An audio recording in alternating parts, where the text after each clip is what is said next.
சர்க்கரை போடாமலே தித்திக்கும் coffee, tea, halwa, ice cream தயாரித்து அசத்துகின்றன சென்னை வாசிகள். சர்க்கரையை விட பன்மடங்கு இனிப்புத்தன்மை கொண்ட இனிப்பு துளசியே இதற்கு காரணம். சர்க்கரை வியாதிக்கு அருமருந்து என்பதால் வீடுகள் தோறும் இனிப்பு துளசி வளர்க்கும் ஆர்வம் அதிகரித்து வருகிறது. முள்ளை முள்ளால் எடுக்க வேண்டும் என்பது பழமொழி. சர்க்கரை நோயை இனிப்பால் விரட்ட வேண்டும் என்பது புதுமொழி. இனிப்பு துளசியின் வரவே இதற்கு காரணம். மனிதனின் அன்றாட உணவு முறையில் முக்கிய பங்கு வகிப்பது சர்க்கரை. கரும்பில் இருந்து பிரித்தெடுக்கப்படும் சர்க்கரை அதிக கலோரி கொண்டது. அதனை சர்க்கரை நோயாளிகள் பயன்படுத்த முடியாத நிலை உள்ளது. இதற்கு பதிலாக இனிப்பு துளசியின் இலையை பயன்படுத்துவது இப்போது பிரபலமாகி வருகிறது. ஒரு செடி வச்சாச்சுனாக்கா அது கிட்டத்தட்ட ஒரு 5 வருஷம் வரும். அது கூட 5 வருஷம் நம்ம கட் பண்ணினே இருக்கலாம், 3 மாசத்துக்கு வரைக்கும் கட் பண்ணினே இருக்கலாம்.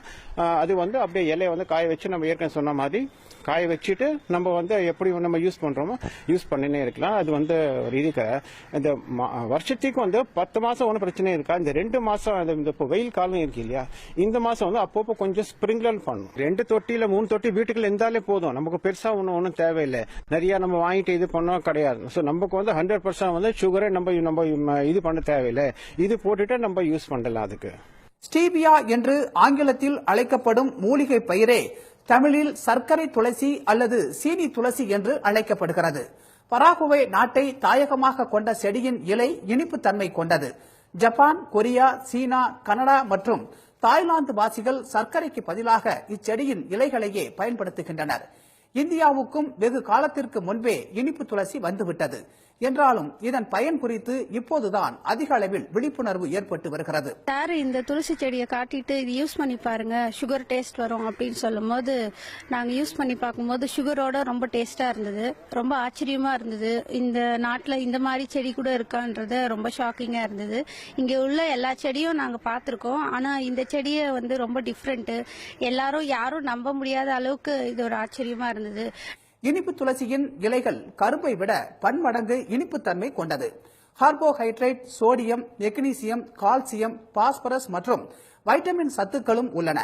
இதனால் சர்க்கரை, இரத்த அழுத்தம் உள்ளிட்ட பல்வேறு நோய்களுக்கு இனிப்பு துளசி அருமருந்து என்கின்றனர் சித்த மருத்துவர்கள்.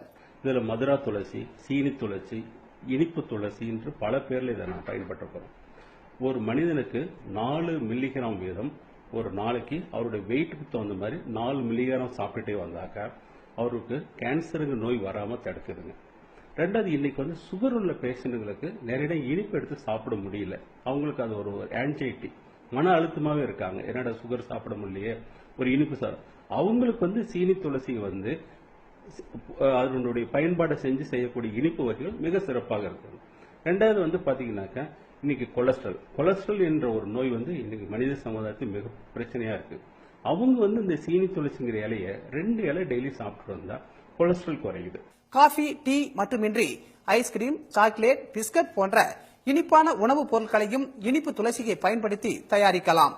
நம்ம ஊர் துளசி செடியை போன்றே வீடுதோறும் இனிப்பு துளசியை வளர்த்து பயன்படுத்தினால் நோயில் வீழாமல் தப்பலாம் என்ற நம்பிக்கை உருவாகியுள்ளது. சன் செய்திகளுக்காக ராமசெல்வராஜ்.